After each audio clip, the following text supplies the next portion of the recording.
Mirëmëngjes, nderuar zonja Sokolova, nderuar zoti Tabak, të nderuar pjesëmarrës. Prej shumë vitesh Banka e Shqipërisë mirëpret Bankën Europiane për Ndërtim dhe Zhvillim në një nga ngjarjet më të rëndësishme të kalendarit të aktivitetit të saj, prezantimin e raportit të tranzicionit.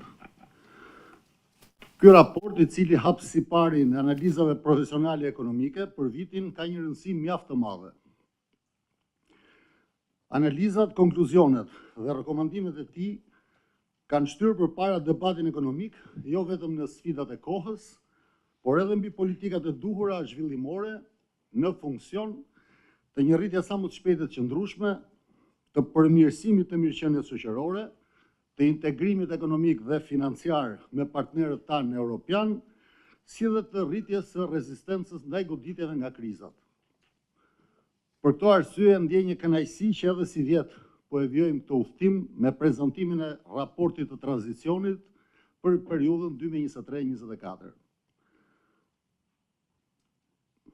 Kënaqësia më e madhe është kur konstatoj se raporti i këtij viti na fton për një moment reflektimi. Ndërsa aktiviteti ynë fokusohet në problemet e ditës, tema e këtij raporti, tranzicionet e mëdha dhe të vogla, na fton ta hedhim vështrimin më larg se sfidat e kohës. Cilësia e jetës dhe faktorët që ndikojnë atë, realitetet e reja gjeopolitike, pasojat e tyre mbi strategjitë e zhvillimit të vendeve në tranzicion, ndryshimet klimatike, ngroja globale dhe reduktimi i biodiversitetit, janë realitetet pa mohueshme me pasoja të konsiderueshme, jo vetëm për ekonomitë, por edhe për shoqëritë dhe komunitetet tona. Për gjitha këto çështje, me të drejtë ky raport tranzicioni ka një vlerë të shtuar për fokusin e tij në strukturën e ekonomive, në zinxhirët global të tregtimit dhe të gjenerimit të vlerës, në ndryshimet klimatike, në nevojën për akses të qëndrueshëm në lëndët bazë, si edhe në jetesën, punën dhe mirëqenien e individit. Pa dashur të ndalem më gjatë në shtjellimin e mesazheve të raportit, dëshiroj që disa aspekte të këtij raporti të vendos në kontekstin e ekonomisë shqiptare. Si fillim lejoni të theksoj se ekonomia shqiptare ka pasur një ecuri të mirë përballë goditjeve të njëpasnjëshme të 4 viteve të fundit. Fundamentet e shëndosha të ekonomisë shqiptare, fleksibiliteti i sektorit ton privat, si dhe politikat e kujdesshme makroekonomike që ne kemi ndjekur, kanë mundësuar një rritje të qëndrueshme ekonomike dhe një stabilitet të përgjithshëm ekonomik dhe financiar. Në veçanti, inflacioni ka ardhur në rënje, tregjet financiare paraqiten të qeta, ndërsa rritja e punësimit dhe pagave ka mbështetur buxhetet e familjeve. Nga ana tjetër, sektori bankar paraqitet i shëndetshëm, ndërsa aksesi në financë dhe përfshirja financiare kanë ardhur në përmirësim. Në krahasim me vendet e rajonit, Shqipëria ka një ndër normat më të larta të rritjes ekonomike, normat më të ulta të inflacionit dhe rritjen më të ngadaltë të kostove të financimit. Edhe pse mjedisi i huaj është ende sfidues, perspektiva ekonomike paraqitet pozitive. Ky besim ushqehet nga një sër faktorësh, ndër të cilët gjejmë vend të theksoj bilancet e shëndetshme të bizneseve dhe familjeve shqiptare, ambientin e qëndrueshëm financiar, mbështetjen me kredi që sektori bankar vjon t'jap për zgjerimin e konsumit dhe të investimeve, si dhe ekspansionin e shpejtë të turizmit gjatë vitit të fundit. Paralelisht me to, perspektiva konkrete e anëtarësimit në Bashkimin Evropian ka ndihmuar në fokusimin dhe përshpejtimin e agjendës tonë të reformave strukturore. Kjo tablo pozitive na inkurajon ta hedhim vështrimin më larg në sfidat e reja të cilat tashmë po shndrohen në një realitet gjithnjë më të prekshëm. Ndër temat e parashtruara në raportin e tranzicionit, dëshiroj të ndalem në temën e ndryshimeve klimatike. Ngrohja globale dhe rritja e frekuencës së fatkeqësive natyrore të lidhura me klimën kanë pasoja gjithnjë më të larta për të gjithë vendet dhe ekonomitë, qofshin ato të zhvilluara apo në zhvillim, të mëdha apo të vogla. Ndonse dritarja për veprim në këtë kontekst po vjen duke u kushtuar, tranzicioni drejt një ekonomie të qëndrueshme dhe të gjelbër, në interes të rritjes ekonomike dhe të vetë sistemeve natyrore dhe sociale, po kthehet në një objektiv gjithnjë e më urgjent për shumë vende të botës. Megjithatë, ndërsa sfida është e qartë për shumicën e vendimarrësve, identifikimi i mënyrës më të mirë për adresimin e saj në praktik është ende punë në progres. Në këto kontekst, gjej më vonë theksoj se indeksi global i përshtatjes i matur nga Universiteti Notre Dame e rëndit Shqipërinë mes vendeve vulnerabël mes ndryshimeve klimatike. Po ashtu vlerësimet e Fondit Monetar Ndërkombëtar sugjerojnë se Shqipëria ka mesatërisht një episod fatkeqësie natyrore në vit, e cila shkakton dëme deri në nivelin e 1.3% të prodhimit të brendshëm bruto dhe prek të paktën 1 në 200 banor të vendit.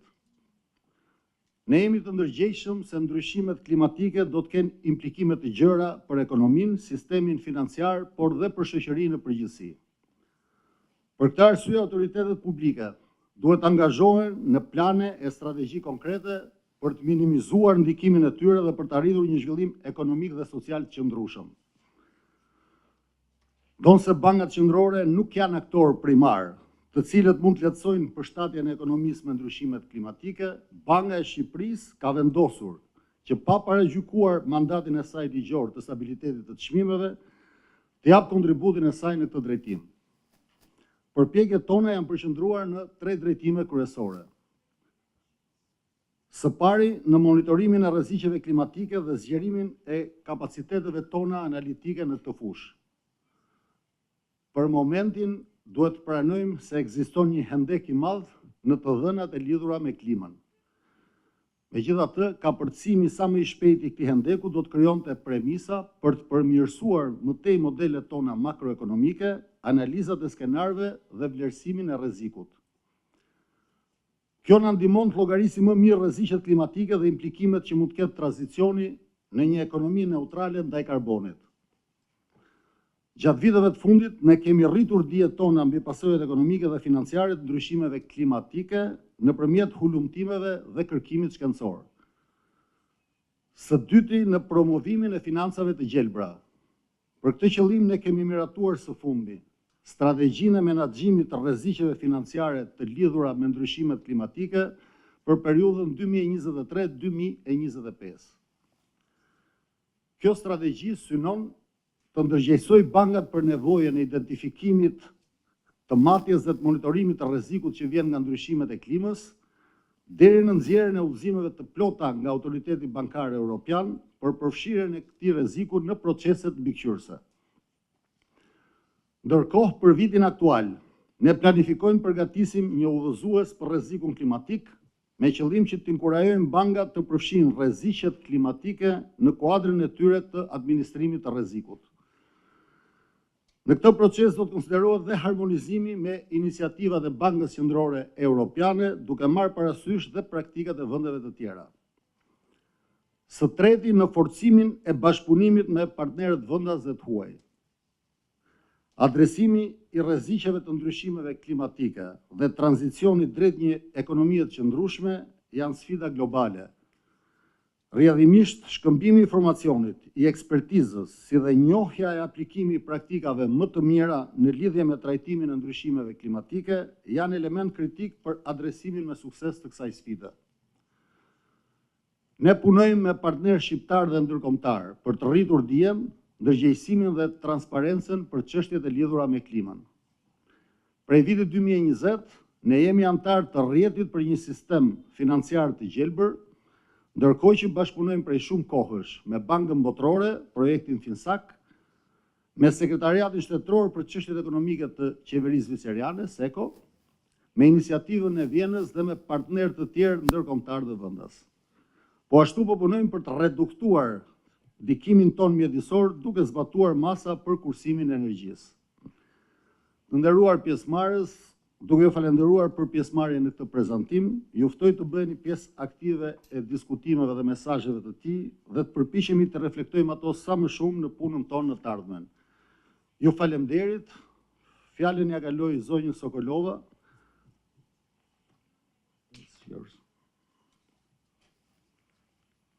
Thank you, Governor. Dear Governor, dear friends, dear partners, dear guests, I'm very pleased to welcome you back to the presentation of EBRD's Transition Report today. This is our flagship annual publication and a very good transition and a way to start the year. I'd like to start from extending my heartfelt thanks to the Bank of Albania, to Governor Seiko and his team for hosting us today. And moreover, I would like to also thank you for being our excellent partner over many years and truly a friend of the EBRD. I'm joined today by my colleagues, Alexander Plekhanov, Director of Transition Impact and Global Economics, who will present the highlights of the transition report, and also by Peter Tabak, our lead regional economist for the Western Balkans, who will give us an overview of the economic developments in Albania and the region.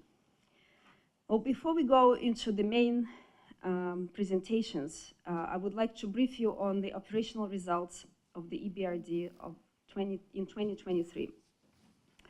We marked another year of record impact with 13.1 billion euros invested in 463 projects across all of our countries of operation. Most importantly, half of this volume of financing was in fact in green investments and supporting green economy projects. 80% of this support went to the private sector. Importantly, we deployed a record 2.1 billion in Ukraine in 2023. And our governors also agreed to increase our paid-in capital by 4 billion euros to sustain our support for Ukraine. In Albania, we had another strong year with 146 million of new financing extended to 23 projects, with a particular emphasis on the private sector, agribusiness, tourism, and renewable energy. In addition to its own funding, EBRD has mobilized a record 166 million of funding from other lenders to the Albanian projects. In line with our key strategic priorities in the country, we continued supporting Albania's efforts to scale up renewable energy and sustainable infrastructure through policy work and investments. The successful conclusion of the first public auction for wind power in July 2023 was a remarkable milestone achieved with the bank's technical assistance, as was mobilization of a substantial financing package for the first utility-scale solar plant in the country, performed by Voltalia. EBRD continued supporting Albanian SMEs through technical assistance and access to finance. In 2023, we provided 85 million euros of financing and risk-sharing facilities to the Albanian partner banks for lending to the SMEs, with the focus on underbanked and growing sectors such as agribusiness and tourism, as well as underserved categories such as young entrepreneurs through our Youth in Business program. I would like to thank all our partners, donors, and clients for the great cooperation in 2023 and look forward to delivering even bigger positive impact in Albania this year. And without further ado, I would like to pass the word to Peter Tabak, who will update us on the economic developments. Thank you very much. First, I would like to talk shortly about our economic outlook, our economic forecast for Albania, and also a little bit about the assessment of last year's growth in Albania. So as it was already mentioned, the Albanian economy has been quite resilient even during the pandemic, and it has recovered quite fast and has been growing since the pandemic quite strongly. So last year's growth has been shown rather an upside surprise. So the first 3 quarters with 3.5% growth were quite strong, mostly based on an extremely strong tourism growth. In fact, Albania has experienced the 3rd highest tourism growth in the world last year, with over 35% increase in foreign tourist arrivals. So that had a significant contribution to growth last year. It has also supported overall strong export growth, and the budgetary measures increasing public sector wages have contributed to also a strong public consumption growth and public administration growth. The tourism sector has also contributed to the fast increase in real estate and entertainment services growth last year. So based on this strong foundation, we are also expecting the growth of around 3.3% this year. And most of the other forecasters, World Bank, IMF, are expecting growth around this level this year. Of course, there are risks to this growth. So one is the continuing weakness of Albania's main trading partners in the Eurozone. So Eurozone growth might increase somewhat from last year, but it still will be quite far from booming growth. It will be around 0.7% according to the latest forecasts. And this is not helping the Albanian goods exports. Also, the very strong growth of the tourism sector last year gives a relatively high base for this year, but one can expect that tourism sector will also show a strong performance this year as well. I would now like to talk a little bit about the longer-term prospects of the Albanian and, in a broader term, the Western Balkans economies. And the main question here is how the economic convergence, the economic growth, the convergence towards EU income levels can progress in the future. And we have made some new calculations, and basically what we see is that the economic convergence is happening in the Western Balkans, but it has slowed down significantly since the global financial crisis in 2009.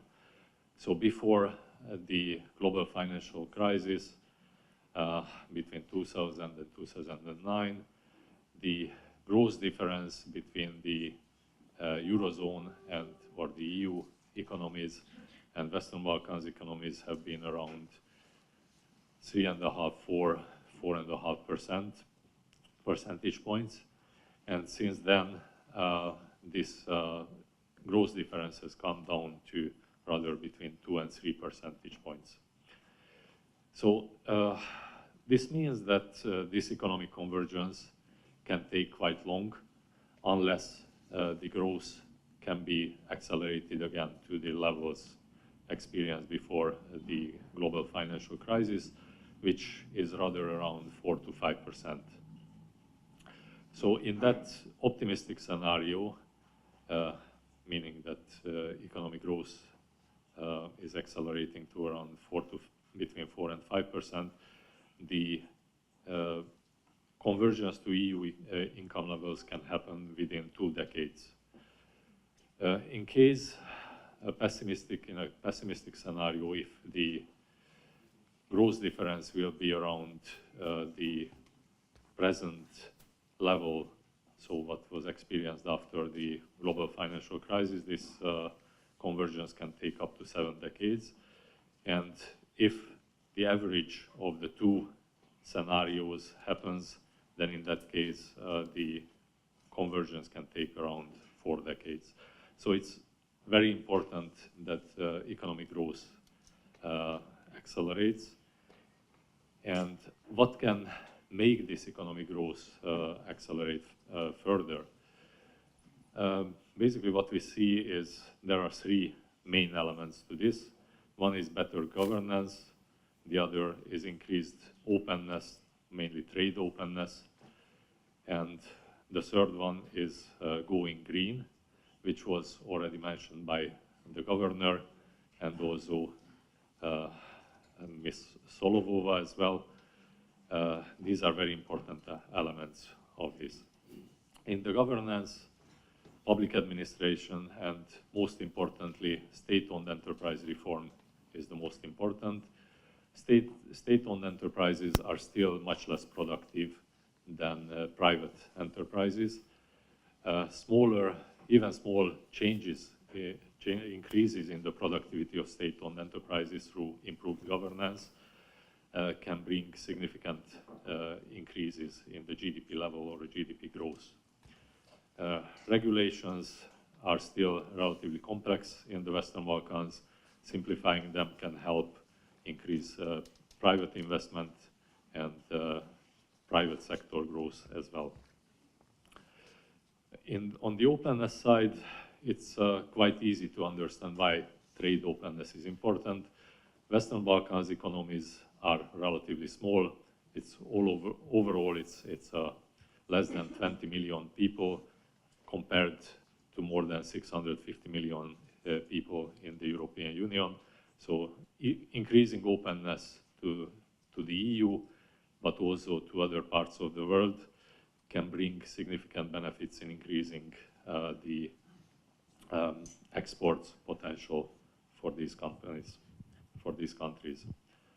Regional cooperation can also help, and there has been significant steps taken in this respect, but much more can be done.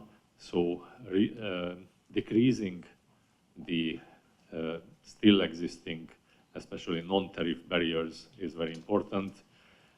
This can, again, bring significant benefits in the long term. And last but not least, going green. This also goes without saying. Renewables can provide both nowadays cheaper production of electricity than traditional fuels, but they can also bring resilience and energy security much more, especially in a country which has a very good opportunity to use more renewables, not only in hydropower, but also in solar and wind, because it has that hydropower potential which can help balancing the volatility coming from the other renewable materials.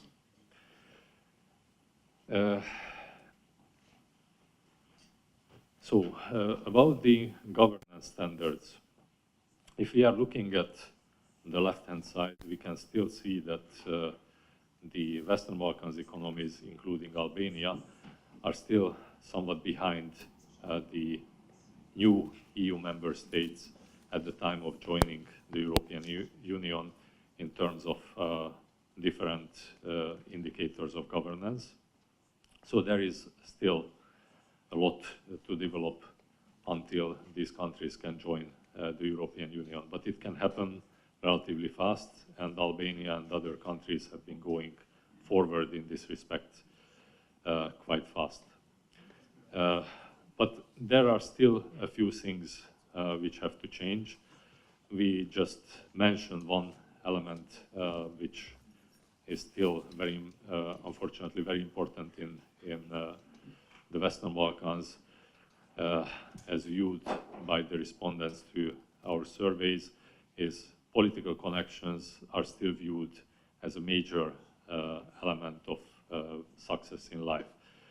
Until this changes, and basically the merits and skills of people will become more important, that is holding back, especially private sector growth. So on the trade openness side, you can see that economic complexity is lower than the new EU member states, or of course in the Eurozone countries like Germany.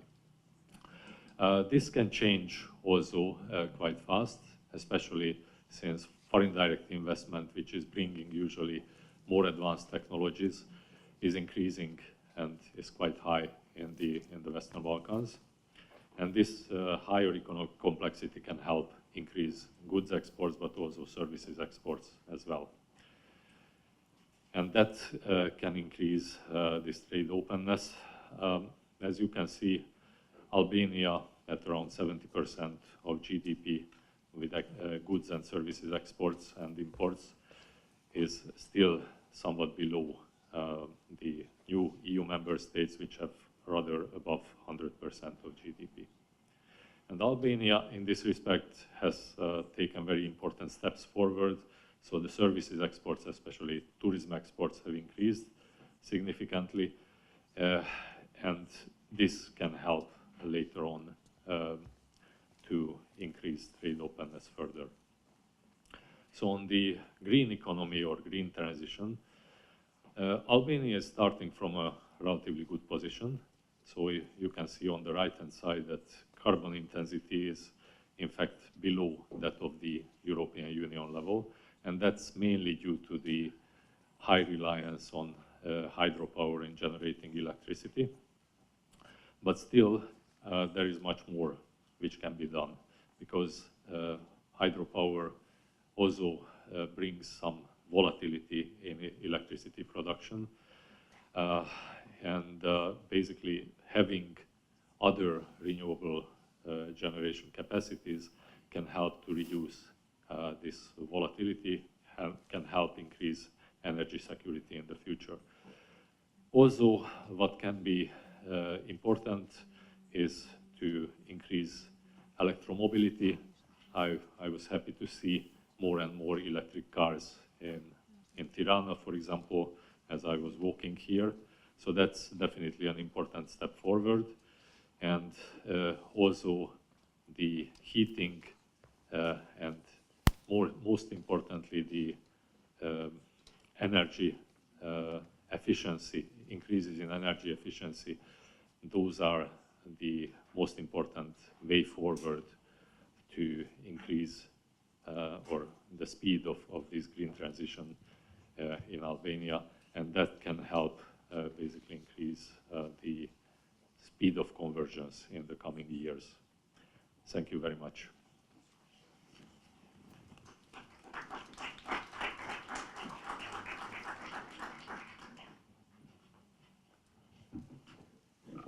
Good morning. It's a great pleasure to be back in Tirana.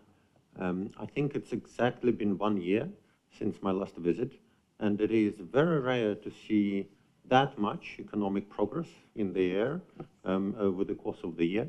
So that's definitely very, very nice to see. And I will probably spend 13, 15 minutes introducing our report. There is a lot of material in the report, but I would like to leave some time for questions and discussion. And in this particular report, we tried to do two things, really.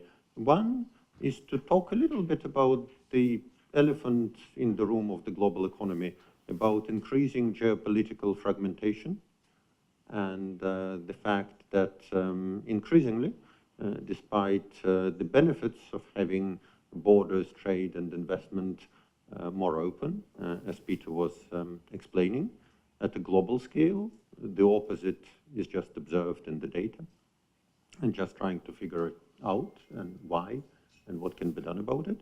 And also look at our household survey that we conduct every few years, last time in 2016, this time in 2023. So it's been 7 years since we've asked people across 40 economies what they think about economic growth, pollution, all things that may be on their life satisfaction, housing, a lot of things that are on their minds, and just see what they told us and how the two things fit together. And so we start by looking at a global big-scale trends, and then we see how it translates into individual career moves, housing moves, changes in life satisfaction, physical and mental health. The world economy goes a little bit round in circles. There used to be a time of great economic integration, somewhere around late 19th century, early 20th century. And then came a time in between the First World War and Second World War of great scramble for commodities of that time, mostly oil, and a lot of fragmentation in the world trade. And then, you know, from 1970s, probably particular 80s, until the start of 2000s, it was a great time of economic integration of the Soviet Union and China and other parts of the world economy that were not previously integrated. And now it's going a little bit into reverse, into this period of de-integration and fragmentation. But the oil and gas are probably not the key commodities anymore. And so if we just look at the production of a conventional car versus electric car, or conventional energy versus offshore wind or solar, or the things the governor and Peter talked about in their presentation, they have very different requirements in terms of various less exotic and more exotic materials. Some of them are straightforward and probably a lot talked about, copper, lithium, etc. Some of them are needed in smaller quantities, but nonetheless are not very easy to mine or find, graphite, rare earth, etc. So that's by and large what is driving this economic cycle. And a lot of these materials at the moment are actually very strongly concentrated in particular countries. And that concentration may be in terms of mining, or it can be in terms of refining. If you look at things like rare earth metals or graphite or other things, between 60 and almost 100% of it may be produced in China. And this is where the main concentration is. And that's certainly not the case for oil, gas, and steel and more traditional materials. And I think that is what has increasingly been worrying policymakers in various countries. And if we make this sort of mental experiment, we can divide all the countries in terms of their voting patterns in the United Nations, how they vote on different resolutions. You can compute the geopolitical distance between economies. So on that scale, China and US will be very far apart. And you actually learn certain things. The economy that is right in the middle, the borderline economy, in terms of their voting at the UN, was Armenia. I would have personally probably never guessed it, but that's basically the scale from US to Armenia to China. A lot of this is strongly concentrated in what is called here Bloc Other, so Bloc China, loosely speaking, and then some of this is relatively abundant in Bloc West. And so that is very much shaping the geopolitics. How we can see this geopolitics happening in real time is we can look at export restrictions that have been imposed on global trade. And these export restrictions, they have been generally not very common. Probably 5% of global trade was subject to these export restrictions until 2019, pre-COVID years. And now for critical materials, this is 30% of world trade is subject to these restrictions. And these restrictions are imposed across the board by China and Germany alike. For other products, we also see a considerable rise in these export restrictions, but probably to the level of 10–15%, so on a slightly different scale. What it means for the region? Well, the region has some of these materials. Some of these are relatively abundant in some economies, but it takes a long time to develop. And it also is fairly environmentally challenging, often. In part, the concentration of production of these materials is so strong in China because there are a lot of economies, advanced economies, where they're relatively abundant, but no one wants that mining and refining next to their houses. Canada is a good example. It could probably supply a lot of things for Bloc West, but the residents do not particularly like the idea. In Europe, if we talk about conventional things, the gas shortages, the Netherlands sits on a gas field that could supply 1/3 of the gas needs in Europe, but the Dutch people are not at all keen on developing it. So there is also a challenge of making this environmentally acceptable to people. The other challenge is to find good investors, and here investment promotion agencies can help. What we did in this report is we did a survey of investment promotion agencies across 60+ economies. We sent a questionnaire and collected answers, and overwhelmingly the targeted sectors now have to do with diversifying supply chains, trying to leverage the desire of various economic actors to get supplies of those critical things from different destinations, not only from China or another monopoly power, and also invest a lot more in green transition sectors. These still, and that probably makes sense, is coupled with focus on some traditional sectors. So in the case of Western Balkans, that would be food and agribusiness, and probably rightly so. Also increased emphasis on software and IT, which we see across the board. We have done some analytical work. Our chief economist, Beata, has earlier papers that are now being updated, showing that investment promotion actually works. The sectors that are targeted by investment promotion agencies attract disproportionately more foreign direct investment. You can show it in a rigorous analysis. And if we take the FTA-FDI database and look at Albania and where the investment has been most prominent over the last 10 years, you have a fairly diverse picture with a lot going into logistics, renewable, tourism, automotive, agribusiness, broadly in line with what is being targeted, a bit less into software and IT for the moment. They also differ a bit.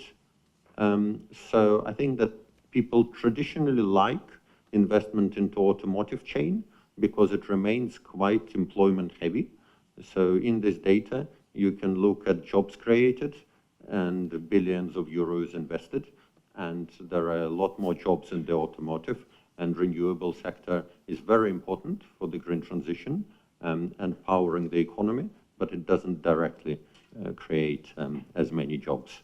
So there are trade-offs there as well. Let me maybe say just a couple of words about the green transition challenge that we also discuss in this report quite a bit, is the need to develop the green economy skills that would go hand in hand with this investment. And it's actually not all that straightforward.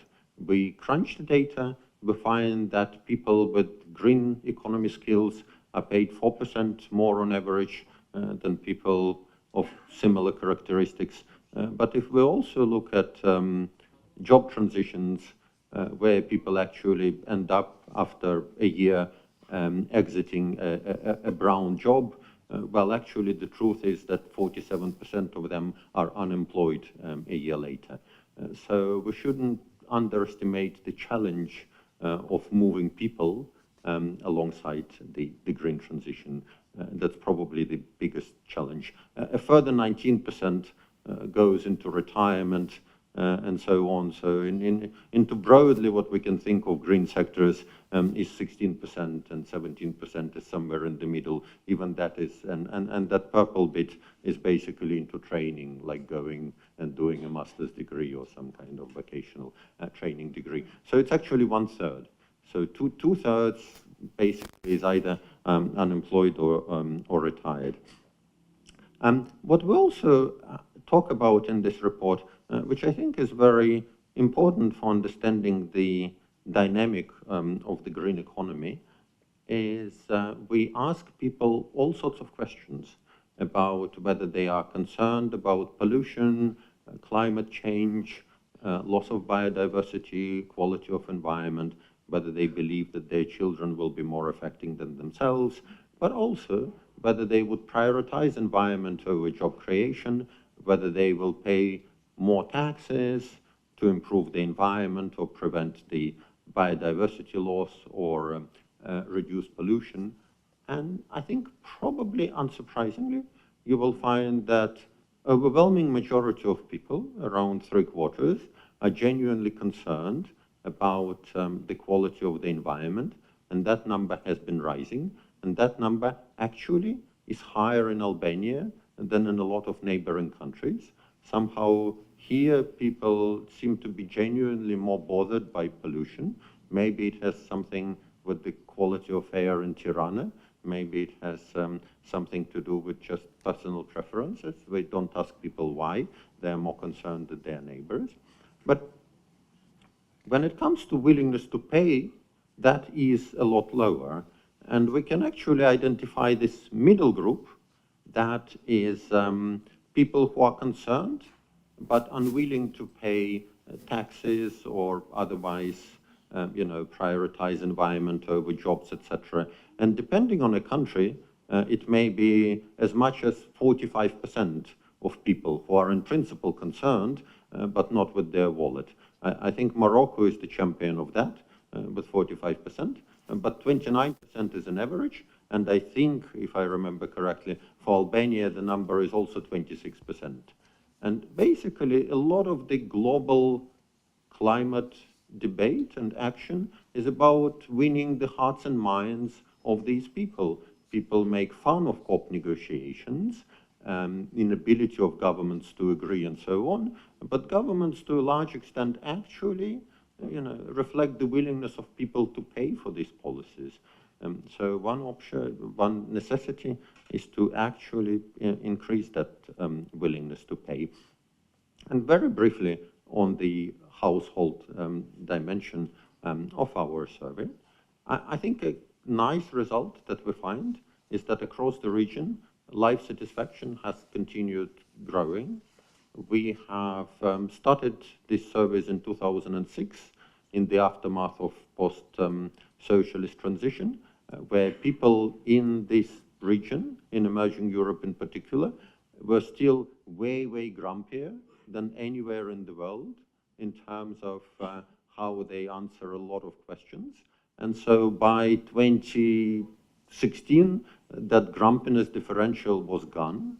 In part, people got over it. In part, some people responding to these surveys have just died, and other people came along who grew up after the transition. But we actually continue seeing this trend in 2022, where things are even sort of getting marginally better than the world average for this level of income. And the important corollary of this are also improvements in people's self-reported health. So that also continued improving. People are just asked, how sick they feel. It's still true that, the levels of self-reported health in the region and in Albania start out exactly as in advanced European economies or US, G7, and then after age 40, and in particular 50, that self-reported health drops down quite strongly. And I think making people healthier, if we look at this survey, is an important challenge. And we'll look at mental health as well and highlight that as a growing challenge, which is probably not something we have seen 15 or 20 years in the data ago, but we actually also didn't think about asking all that much back then. I think people didn't believe that it was all that important. And we also look at housing. And I think the interesting thing about housing in the region and in Albania in general is that in a lot of places the home ownership will be rising with income distribution. So the poor own little and rich own more. And this is certainly true for second homes in the region and in Germany. but it's not true for the region in general of Albania because of the legacy of mass privatizations.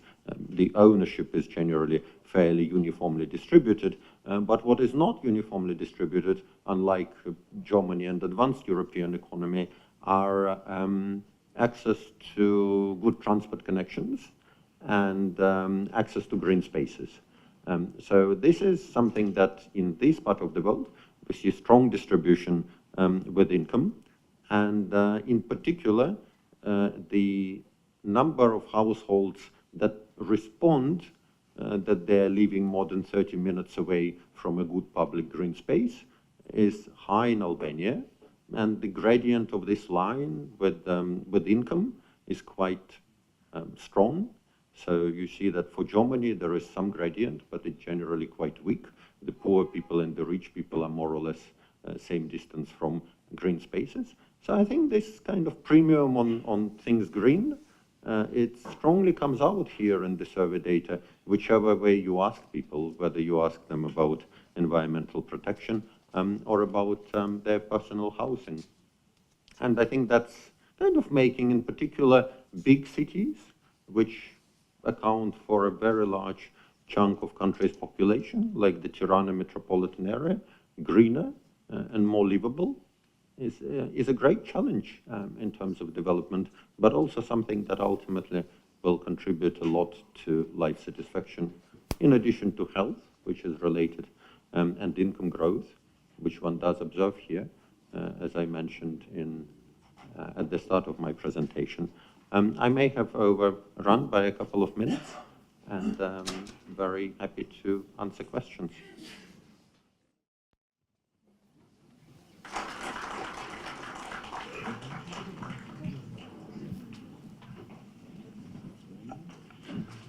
Nëse ka pyetje lidhur me raportin e tranzicionit ose çfarë do, paneli është I hapur. Erblina Mile nga BT News, një pyetje për zotin guvernator. Ju e prekët pak në fjalën tuaj, por a keni vlerësime se çfarë pritshmërish do të ketë ose ecuria ekonomike si pritet të jetë gjatë këtij viti dhe kur pritet të kthehet në objektiv inflacioni? Faleminderit. Faleminderit.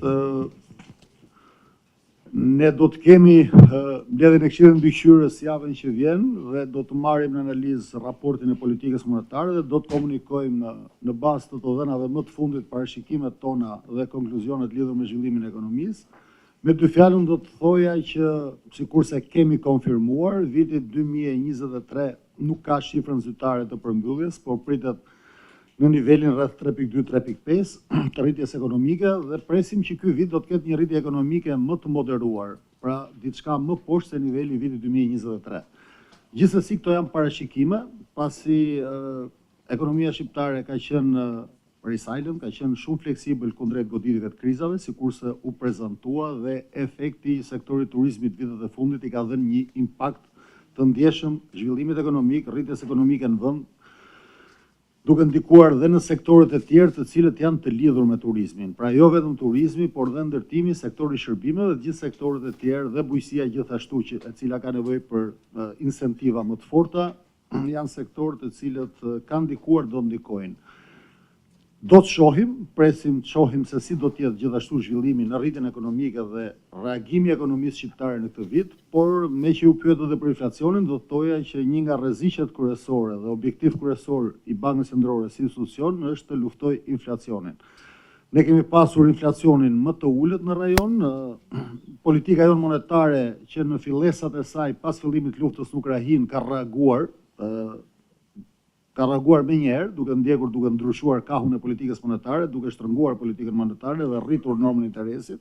Ky efekt është reflektuar, ky reagim ka pasur pasojat e tij, pasi transmetimi I politikës monetare kërkon disa tremujore në vazhdim për të dhënë efektet, por njëkohësisht dhe mbi çmimin e kursit të këmbimit ka pasur një efekt fort në ndikimin inflacion, gjithashtu dhe mosndryshimi I çmimit të energjisë nga ana e qeverisë shqiptare ka pasur një efekt inflacion. Pastaj ka shumë faktorë cilët janë të elaboruar në materialet që ne bëjmë të politikës monetare. Ne parashikojmë që inflacioni të arrihet në objektiv në gjysmën e dytë të të këtij viti, por gjithsesi ta shohim, Fondi Monetar Ndërkombëtar ka një parashikim pak më pesimist se joni, thotë që inflacioni do të arrijë objektiv në vitin 2025. Nuk ka ndonjë rëndësi primare nëse është tremujori i parë i 2025-s apo i fundit 2024-s, e rëndësishme është që inflacioni të mbahet nën kontroll dhe ne të arrijmë objektivat tona për rritjen ekonomike. Mesazhi është pozitiv, Shqipëria do të ketë një rritje ekonomike të mirë. Ajo që duhet parë bazuar mbi approachin historik, mbi sjelljen historike, është që rritja ekonomike në vitet e fundit ka qenë më e mirë se parashikimet. Fatmirësisht ka ndodhur kjo dhe kjo tregon që ekonomia ka reaguar më mirë se që prisnin institucionet politik bërse në drejtim të rritjes ekonomike. Javës që vjen ne do të kemi një komunikim zyrtar lidhur me pyetjen tuaj. Faleminderit. Pyetje tjetër? Mimoza Ibra nga televizioni Vision Plus, një pyetje për përfaqësuesit e BERZH. Në raportin e shkuar, qeverisja e vendit vlerësohej me 4.7 pikë nga 10 të mundshme. Po në këtë raport a kemi një vlerësim me pikë, ka një përmirësim apo përkeqësim të këtij treguesi dhe cilët janë faktorët që ndikojnë? Thank you very much. The governance score over the last couple of years in our report has been fairly stable. The way we calculate it is based on various assessments of other organizations, but also importantly based on survey data. That's the kind of survey data that Peter presented at the start of his presentation. Today I focused on the household survey that we run, and some of the questions feed back into this governance assessment as well. But we also every several years do an enterprise survey of representative companies with 5 or more employees, and we ask them how they perceive doing business. And then expert assessments of other organizations go there. And also the assessments of corporate governance done by our legal transition team following the OECD methodology. So based on all these factors, we don't see, I think, in the data anything that one could highlight for the very recent changes. And in terms of, in general, I think it actually remains true, as we show in 2019 transition report, that as countries develop, the development becomes ever more governance intensive. So if you look at kind of a chart of GDP per capita and various governance scores, there is quite a bit of variation at lower levels. And there is strong correlation, but some countries are doing better with lower levels of governance. Some countries are doing better with higher levels of governance. And then when you become really rich, it's all about innovation, research and development, developing that technological frontier. And that's where the governance becomes particularly important. So I think this is something that we highlighted in our earlier reports and continue highlighting it. I think that at lower levels of income, you can address your economic challenges from various directions, and they're all very important. As you become richer and richer, governance becomes particularly important.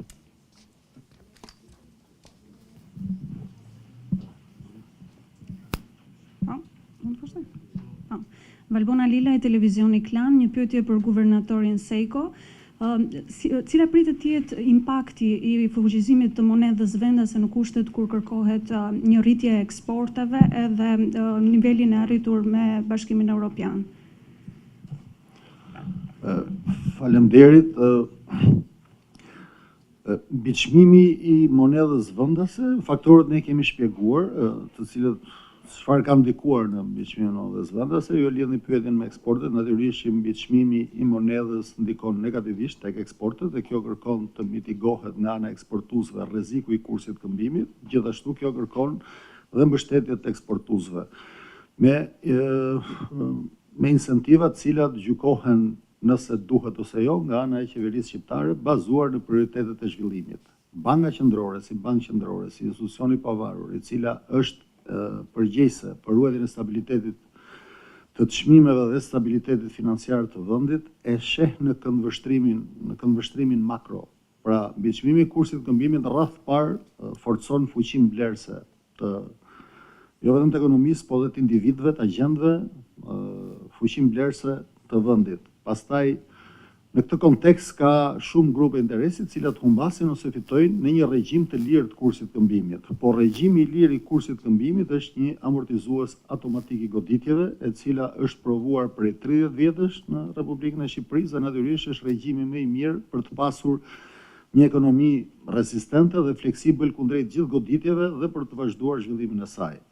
Natyrisht që eksportuesit janë një kategori më vete, një krahu tjetër fitojnë eksportuesit nëse do të ishte një biznes i pastër import-eksporti, pasi dhe modelet e bizneseve janë komplekse, pra jo të gjithë të ardhurat janë në lek ose në euro brenda modeleve të bizneseve, ka disa forma, nëse do të ishte e pastër eksport, atëherë realisht ndikimi do të ishte më i madh. Gjithsesi, nga këndvështrimi i Bankës Qendrore mbi çmimin e kursit të këmbimit në kontekstin e ekonomisë shqiptare, pavarësisht ndikimit negativ që ka tek eksportet, shihet për momenti si një zhvillim pozitiv, pasi ndikon në uljen e inflacionit. Në të kundërt, objektivi kryesor i Bankës Qendrore është ruajtja e stabilitetit të çmimeve, është inflacioni. Natyrisht që në të kundërt, nëse do të ndodhte nënçmimi i monedhës vendase, do të kishim një problem më të madh, një shumë më të madh se sa ky i sotmi. Do të ndikonte negativisht në ekonominë, fuqinë blerëse, në rritjen e çmimeve për të gjithë kategoritë, për popullatën vulnerabël, por njëkohësisht edhe për agjentët e biznesit. Në analizë më detajuar e nuk kemi kohë, se cilat janë grupet dhe si ndikon kursi i këmbimit. Njëkohësisht Banka e Shqipërisë vazhdimisht analizon, merr në analizë, shikon ndikimin e kursit të këmbimit mbi ekonominë shqiptare dhe mbi të gjithë grupet e interesit, sektorët e ekonomisë dhe përpiqet që ta përshtas politikën e saj monetare në këtë kontekst. Faleminderit. Pyetje, është edhe një zonjë që kishte një pyetje këtu. Ta bëjmë, më falë, okej, vazhdoni, të marrim gazetarët paraprakisht, po. Gergol Gega nga Top Channel, kisha një pyetje për zotin Plikanov nga BERZH. Pyetja lidhet me fenomenin e emigracionit. Pra si e vlerëson institucioni juaj nivelin e emigracionit në Shqipëri dhe a mendoni se duhet të jetë kjo fokusi kryesor i punës së qeverisë gjatë këtyre viteve? Faleminderit.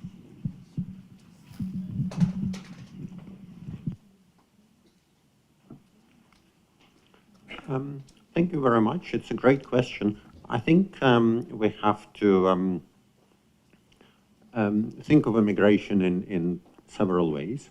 One, I think, important element just to keep in mind is that in a country where population is not growing, the economic rate of growth of, say, 3-4% is a lot higher in terms of income convergence, etc., that it delivers than, say, in Turkey, where economic rate of growth may be 3-4%, but population is growing very fast. So this is kind of the first thing to keep in mind, and I think it's an important answer to the question that I often get, how come things appear to be improving here so fast, but you also don't see particularly high growth rates. Well, actually, the growth rates adjusted for population are very respectable. Then, how do you actually deal with immigration, which is a challenge not only for Albania, but a lot of countries where we work as well, Bulgaria, Romania, and some of the stellar performers in terms of growth in the BRD regions. I think you have to keep training people that you have. If you have people leaving in the short term, you have to invest even more in skills and training.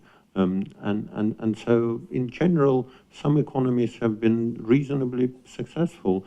For example, in London, if you go, if I go to my dentist is Romanian. If you go to a private hospital, a lot of doctors are Romanian. So Romania basically keeps training and exporting those doctors, but there is a very strong school of training them. So you have to invest even more in training. And then you have to create a welcoming environment for some of these people to come back with their capital, with their experience, with their management skills, 10, 15, 20 years later. It actually doesn't take everyone to come back. It takes a few people, well, not a few, enough people to come back, but maybe a relatively not so high proportion of the total people who left to make a difference to investment, to management skills, to bringing that experience. There is a lot of research showing the importance of this circular migration. So actually, quite a few years down the road, it may be a very important source of growth in Albania, immigration and circular migration, but you have to create that reasonably welcoming opportunities, business environment, etc., where people can come back and deploy their skills. I think these are the main things, really. Can I just suggest, Alex, also to that point, the investment promotion and foreign direct investment and how it plays the role also? Absolutely. I think that when we talk about foreign direct investment, this is not really by passport of who the manager is, it's by where the money is coming from. Albania with the capital from Italy would be in that foreign direct investment statistics, and I think it's very important. In fact, I have been to a few projects here and properties in the countryside, which are developed by Rotini Albanians, and they're very impressive. I think you can actually see it working already on the ground, and this can be leveraged a lot more.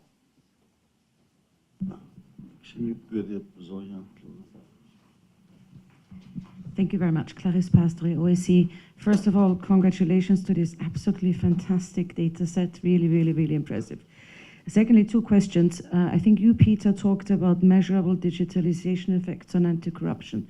Do you have any precise data for Albania or such a thing as a baseline for the region? And the second question is, you talked about the increase in tourism.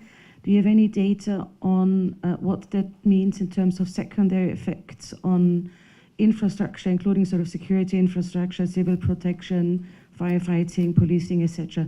Any data on sort of what that increase of population during specific periods of the year require for that sectors? Thank you.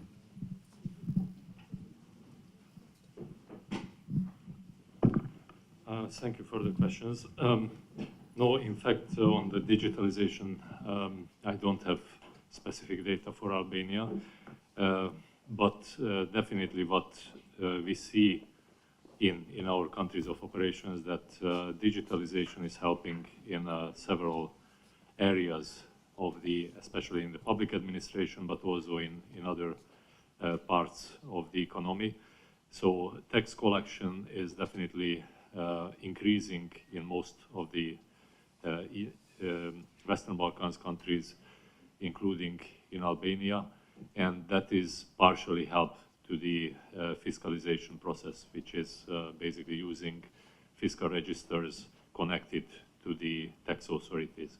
So this is helping both the tax collection, but also the whitening of the economy, and that's probably one of the most important aspects, which is also reducing the illegal or semi-legal activities in the economy. And this can go forward. Also, the digitalization in certain public services are helping citizens to get a better quality of service, more transparency, like in many cases already in the real estate registers. That has been happening, but of course there is much more to be done, or in the registration of new businesses. So these are all very important steps forward. One aspect which is important to mention is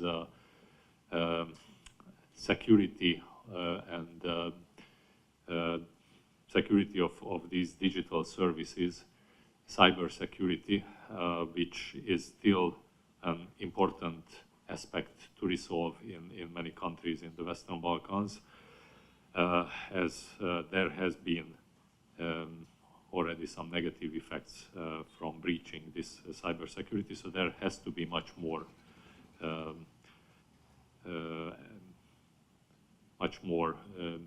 actions taken in this respect. On the tourism sector, so I mentioned that the tourism sector has been booming last year, and we expect a very good tourism season this year. And of course, the secondary effects are also to be seen. So secondary and tertiary effects you can see everywhere in Albania. Basically, the real estate construction sector has been booming, but also basically the increase in the wages and the quality of life is basically the most important secondary and tertiary effect of the tourist sector. So it's becoming one of the most important sectors in Albania. The important thing in this respect is to focus on how to develop tourism further and basically increase the quality of the services. For now, Albania is competing both with its natural beauties, but also with relatively affordable lower prices than many of its competitors. As these prices are increasing because of the higher wages and also the demand for Albanian services, there should be much more focus on the increasing the quality of services.